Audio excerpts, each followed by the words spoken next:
부활절 후 두 번째 주일입니다. 부활하신 주님의 은총이 우리 모두에게 함께 하시길 바랍니다. 우리 서로 한번 축복하실까요? 부활 주님의 은총이 충만하시기를 바랍니다. 부활하신 주님의 은총과 무엇보다 따뜻한 사랑이 우리 모두에게 함께 하시기를 주님의 이름으로 축복합니다. 아멘. 오늘 이 아침 우리는 엠마오로 내려가는 두 제자들에게 나타나신 주님의 동행하심과 사랑을 함께 묵상하며 은혜와 교훈을 얻고자 합니다. 예수님께서 부활하셨는데 아직 부활의 소식을 모르거나 또는 들었어도 믿지 않았던 두 사람, 그들의 엠마오 길로 내려가고 있었습니다. 그들에게 나타나셔서 예수님께서 함께 대화하시는데도 그들은 예수님을 알아보지를 못합니다. 설마 했겠죠. 말도 안 되는 거죠. 시체를 보았는데, 장사하는 것을 보았는데 살아나셨다는 말씀을 받아들일 수도 없고 믿을 수 없으니까 눈도 열리지를 않았습니다. 두 제자가 엠마오 길로 내려가고 있습니다. 한 제자 이름은 글로바라는 이름이 나와 있습니다. 예수님의 11명의 제자는 아니었던 것 같습니다. 다만 성경에는 여러 제자들이 있는데 70인도 제자라고 불렀습니다. 그들은 예수님을 따랐던 사람들입니다. 이 글로바의 이름은 아버지의 영광이라는 뜻입니다. 그리고 또 다른 제자 이름은 분명치는 않습니다. 다만 믿음대로 살기 원했던 이들이 예수님을 만난 사건입니다. 너무나도 신기한 사건이니까 이 사건을 시작하는 13절을 보면 헬라어로 이두라고 되어 있습니다. 우리 성경에는 번역이 되어 있지 않는데 이두라는 말은 보십시오. Behold, look, 신기한 일이 생겼습니다. 이거 꼭 아셔야 됩니다. 이것만은 꼭 아셔야 됩니다. 그런 뜻입니다. 이두, 보십시오. 아주 신기한 일이 생겼습니다. 그리고 13절로부터 이 두 제자가 예수님을 만난 이야기를 쭉 기록하고 있습니다. 이 두 제자들은 슬펐습니다. 사랑하는 주님께서 죽으셨으니까요. 그래서 어떤 사람이 옆에 오는데 쳐다보지도 않는 거죠. 그 길로 가는, 동행하는 사람인가 보다, 우연히 이 길로 가는 사람인가 보다 생각했던 것 같습니다. 그런데 그 동행으로 따라온 한 분이 옆에 지나가던 사람이 말을 걸어요. 그들은 멈추었습니다. 24장 17절을 한번 읽어보겠습니다. 예수께서 이르시되 너희가 길 가면서 서로 주고받고 하는 이야기가 무엇이냐 하시니 두 사람이 슬픈 빛을 띠고 머물러 서더라. 슬픈 빛을 띠고 머물러 서더라 그랬습니다. 아직 눈을 정면으로 마주치지 않았던 것 같습니다. 설령 마주봤더라도 생각이 없으면 확인을 못하는 것입니다. 슬픈 빛을 띠고 머물러 섰습니다. 우리 이야기 좀 들어보시렵니까? 내 속에 참 괴로운 마음이 있습니다. 그런 심정이었을 것 같습니다. 인생에 슬픔이 있습니다. 이 제자도 지금 슬픕니다. 오늘을 보면 침통하고 의기소침하고 우울한 마음이었다라고 되어 있습니다. 우리 인생에 슬픔이 있습니다. 아침 저녁 뉴스에 왜 그렇게 싸움이 많습니까? 왜 그렇게 분쟁이 많습니까? 왜 그렇게 사건 사고가 많습니까? 왜 이렇게 비극이 많습니까? 인생이 참 슬픈 일입니다. 내 인생을 돌이켜보면 왜 이렇게 속상한 일이 많습니까? 여러분, 기쁜 날이 더 많으셨습니까? 슬픈 날이 더 많으셨습니까? 속상한 시간이 더 많으셨습니까? 행복해서 깔깔 웃으셨던 시간이 더 많으셨습니까? 돌이켜보면 왜 그렇게 분쟁하고 왜 그렇게 싸우고 왜 그렇게 원망하고 왜 그렇게 속상해하고 왜 그렇게 잠 못 이뤘는지 참 인생이란 이상한 것입니다. 인생이란 슬픈 드라마예요. 인생에 슬픔이 있습니다. 야, 뭐 때문에 그렇게 싸웠는지, 뭐 때문에 그렇게 속상했는지, 인생이 슬픈 드라마라는 것을 아는 정도만 있어도 대화가 됩니다. 그 정도 아는 인생에 대한 인지 능력이 있으면 대화가 될 거예요. 그런데 이 두 사람의 슬픔은 좀 구체적이었습니다. 예수님께서 돌아가셨으니까요. 소망이 무너졌으니까요. 목표가 깨어졌으니까요. 오늘 21절을 보면 이들이 무너진 이유가 있습니다. 슬퍼하는 이유가 있습니다. 우리는 이 사람 예수님을 말하는 것입니다. 예수님께서 이스라엘을 속량할 자라고 바랐노라. 세상엔 뉴스가 시끄러워요. 갈등과 불화와 다툼과 반목이 있습니다. 이런 세상 평생 살아야 합니까? 나도 그렇게 물들어서 살아가야 합니까? 우리 주님께서 이스라엘을 구원하시고 참 사랑과 기쁨의 나라를 만드실 것이라고 기대했는데 웬걸 이 세상의 무서운 증오를 이기지 못하시고 십자가에 달려 돌아가셨습니다. 죽어버렸습니다. 죽어버려서 끝났습니다. 소망도 죽어버리고 꿈도 죽어버리고 미래도 죽어버렸습니다. 절망 가운데 이들의 고백이 있습니다.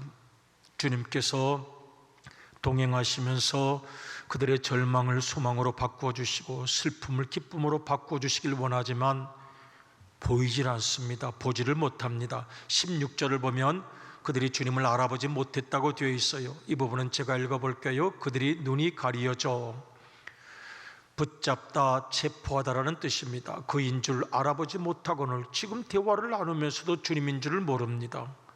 이해가 되십니까? 그런데 저는 이해가 됩니다.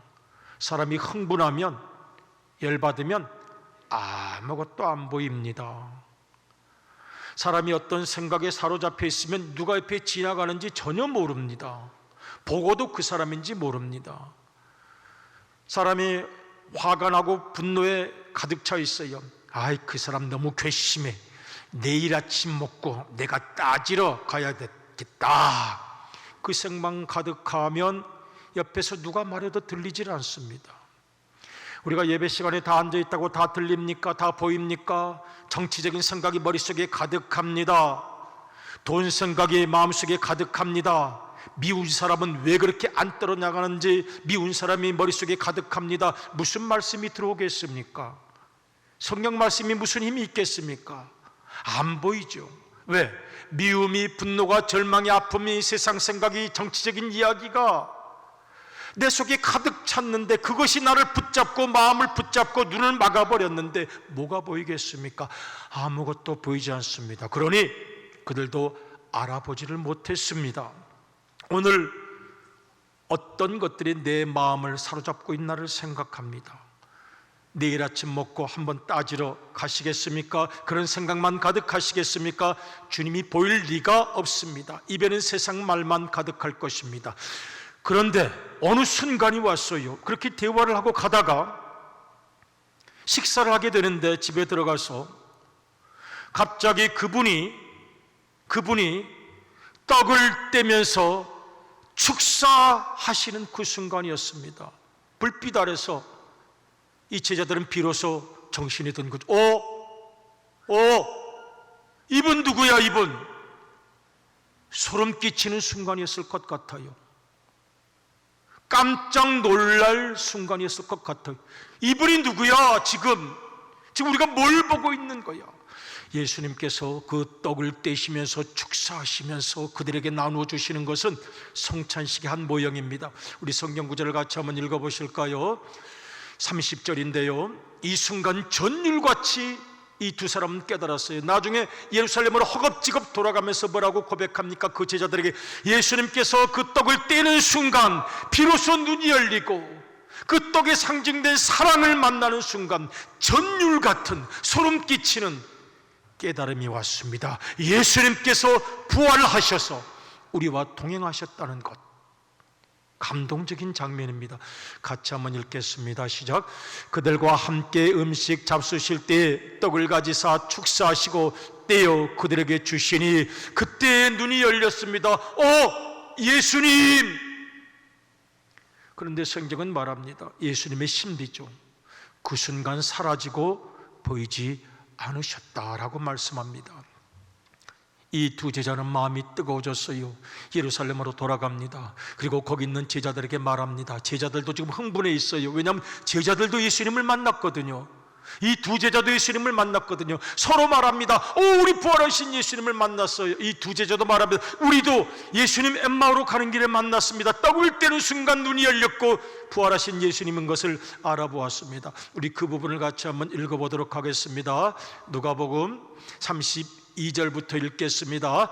그들이 서로 말하되 길에서 우리에게 말씀하시고 우리에게 성경을 풀어주실 때 우리 속에서 마음이 뜨겁지 아니하더냐 하고, 그 다음 절, 곧 그때로 일어나 예루살렘에 돌아가 보니 11제자 및 그들과 함께한 자들이 모여 있어. 그 다음 절입니다. 말하기를 주께서 과연 살아나시고 시몬에게 보이셨다 하는지라. 그리고 35절은 이들이 고백하는 거예요. 우리 살아계신 예수님을 만났습니다. 감격적인 장면입니다. 이 엠마오, 예루살렘에 가면 한번 가보고 싶어요. 그런데 이 예루살렘에서 엠마오가 어딘지, 사실은 엠마오라는 이 단어 지명 자체가 구약에서는 성경 전체에 한 번 나타나는 거죠. 훗날 헤롯이 유대 백성들의 환심을 사기 위해서 굉장한 성전을 지었는데 무너진다고 말씀하십니다. 요한복음 2장을 한번 읽어보겠습니다.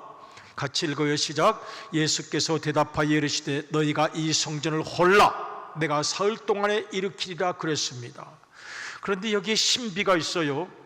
사람들은 이렇게 대단히 화려한 성전을 예수님께서 무너뜨리겠습니까?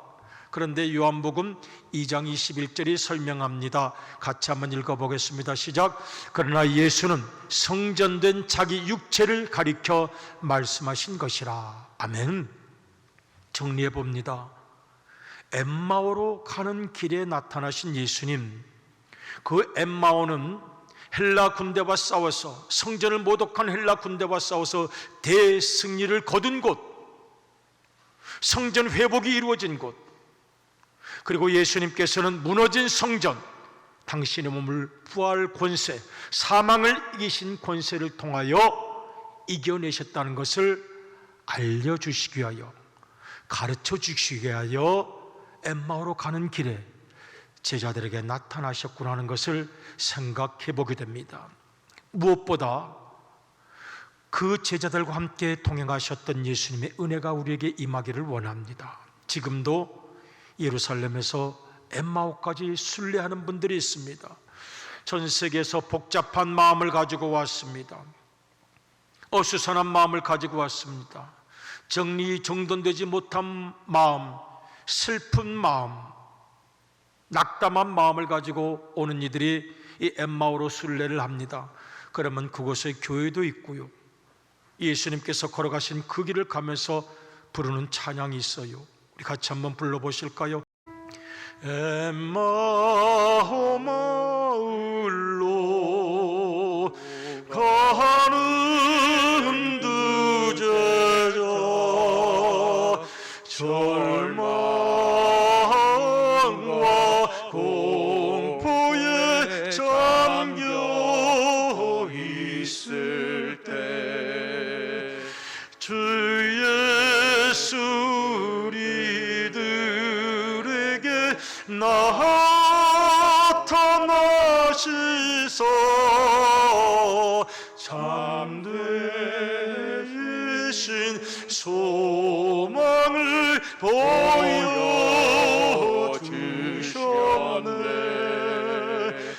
이 세상 사는 길 엠마오의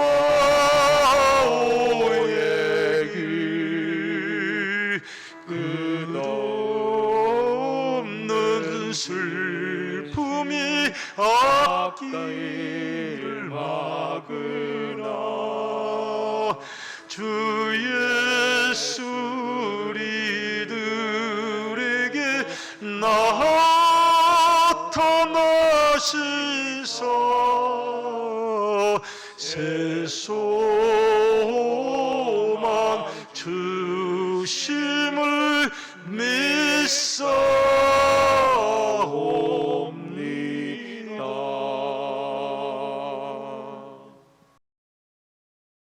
인생은 나그네 길, 어디서 왔다가 어디로 가는 건가요? 인생은 엠마오 길, 인생은 슬픈 드라마, 슬퍼하며 가는 그 길, 꿈도 깨어지고 사랑도 명예도 덧없는 것 같아서 내려가는 그 길.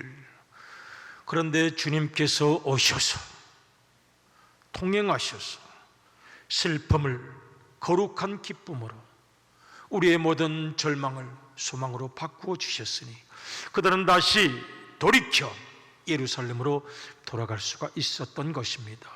여러분, 오늘 말씀의 제목은 뜨거워야, 마음이 뜨거워져야 부활이라는 제목으로 함께 지금 나누고 있습니다. 지난주일 부활절이었습니다. 그런데 여러분, 만일 내 마음속에 뜨거움이 없다면 부활하셨대, 남의 일인가 봐, 죽으셨다 살아나셨다는 구먼 무슨 의미가 있겠습니까? 내 생에 오셔서 동행해 주시고 손 붙잡아 주시고 마음을 뜨겁게 해주시는 그 은혜가 있어야 부활입니다.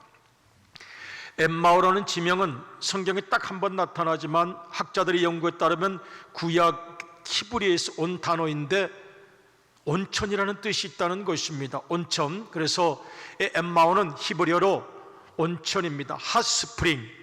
어느 분이 그렇게 해석해. 핫스프링, 뜨거울 핫자 스프링, 봄이니까 봄날인가 봐요. 뜨거운 봄날인가 봐요. 뭐 그렇게 해석할 수도 있겠죠. 스프링이 용수철이라는 뜻도 있고 샘이라는 뜻도 있고 봄이라는 뜻도 있고 여러 가지 뜻이 있으니까요, 그렇게 해석할 수도 있겠어요. 핫스프링, 뜨거운 봄. 해석 괜찮네요. 괜찮죠. 뜨거운 봄날이 되기를 원합니다. 뜨거운 부활의 계절이 되기를 원합니다. 뜨겁게 살면 좋겠습니다. 낙담과 슬픔이 아니라, 절망이 아니라 주님 풀어주시는 내 마음이 있어서 그렇게 살기를 기도합니다. 저는 오늘 말씀 중에서 가장 중요한 것이 풀어주시는 은혜라고 생각합니다. 우리 32절 한 번만 더 읽어보실까요? 32절 같이 읽어요. 시작. 그들이 서로 말하되 길에서 우리에게 말씀하시고 우리에게 성경을 풀어주실 때 우리 속에서 마음이 뜨겁지 아니하더냐 하고, 성경을 풀어주실 때 성경을 풀어 해석해 주셨습니다. 그리고 기도합니다. 내 마음도 내 감정도 내 속상한 생각도, 주님 죄송하지만 제 스트레스도 좀 풀어주세요.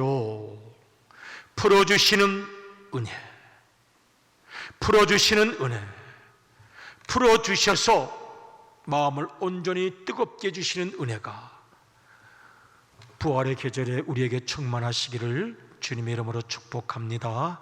아멘. 여러분, 스트레스 있으십니까? 스트레스 없으시죠? 혹여 스트레스 쌓이시면 어떻게 푸십니까? 풀어주시는 은혜가 있기를 원합니다. 저는 맨날 스트레스를 받는데요, 나가 떠면 기분 나쁜 게 내 일입니다. 나는 어디 사람만 만나고 들어오면 기분 나빠집니다.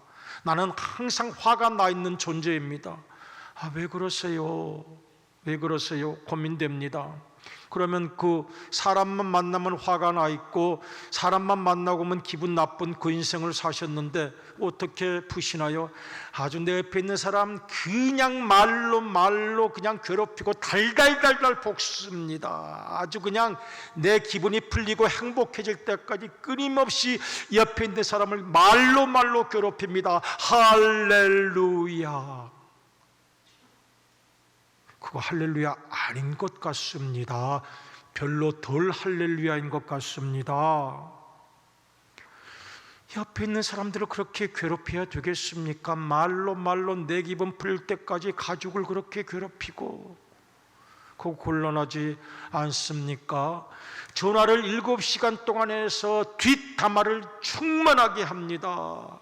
그리고 말로 헐뜯고, 그러다 보면 시간 가는 줄을 모르고 세상에 제일 재밌는 게 남 욕하는 것, 그렇게 해서 스트레스를 풉니다. 별로 할렐루야 같지가 않습니다. 여러분 어떻게 푸십니까? 저는 그런 방법 안 씁니다. 대단한 방법이 있으신가요? 소주를 마시면 속달로 그냥 해결이 됩니다. 그 위에 좀 안 좋을 것 같습니다. 여러분 어떻게 푸십니까? 저는 등산을 합니다. 그거 좀 괜찮은 것 같은데요. 등산 좀 좋을 것 같아요. 폐에 공기도 좀 들어올 것 같고요. 시간이 좀 단축될 것 같아요. 마음을 푸는 시간이 좀 단축될 것 같습니다. 그런데 여러분, 가장 아름다운 일이 무엇이겠습니까? 기도하시는 일이죠. 성격적으로 저는 상처를 받기 쉬운 사람이고 꽁한 일 있으면 278년 동안 잊지를 못하는 사람인 걸 내가 알고 제가 스스로 괴롭습니다. 그래서 기도해야죠. 주님, 풀리지가 않고 풀 수가 없는 그런 생을 제가 살아가오니 기도하시고 찬송 부르시고 성경 묵상하셔서 해결해 내시기를 주님의 이름으로 축복합니다. 언제까지 옆에 사람 괴롭히며 언제까지 내 소중한 시간과 감정을 낭비하며 살겠습니까? 기쁨 감사 언제 누리며 살겠습니까? 이런 거 즐기십니까? 남 괴롭히는 거 즐기고 그냥 남 힘든 것 그런 감정 즐기십니까? 아니죠. 그렇다면 주님 안에서 찬송 부르시고 노래방보다 효과가 오래 갑니다. 그리고 맑고 깨끗합니다.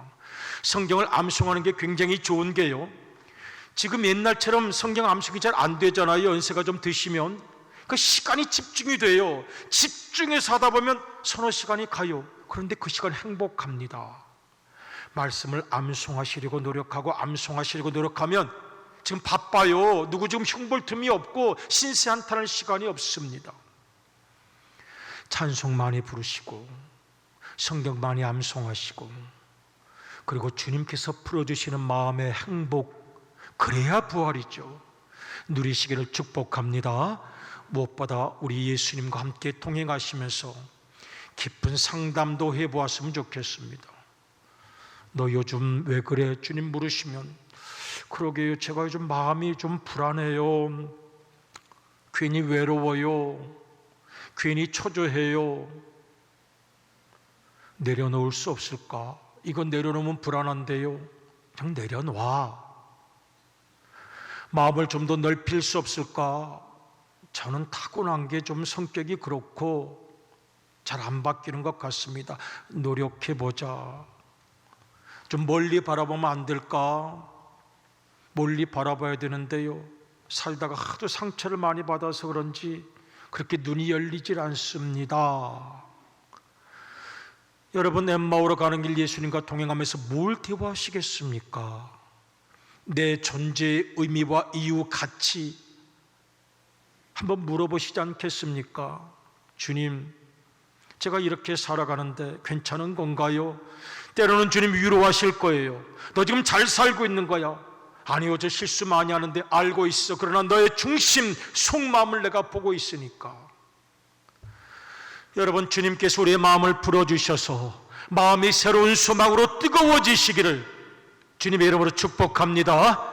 속마음을 주님께 다 아뢰시길 바랍니다. 내 마음을 주님께 아뢰셔야 거룩한 동행이 될 것입니다. 주님께서 우리의 마음을 부활로 이끄시기를 원하실 것입니다. 속마음을 다 아뢰시길 바랍니다. 솔직하게 고백하시길 바랍니다. 그때 주님께서 우리의 마음을 안수하여 주시고 손 붙잡아 주시고 치유의 길로 기억을 치유하게 하시고 관계를 치유하게 하시고 마음을 넓혀 주시고 새로운 소망을 노래하게 하실 것입니다. 할 수 있을까요? 할 수 있습니다. 왜요? 우리 주님께서 사망 권세를 이기고 부활하셨기 때문입니다.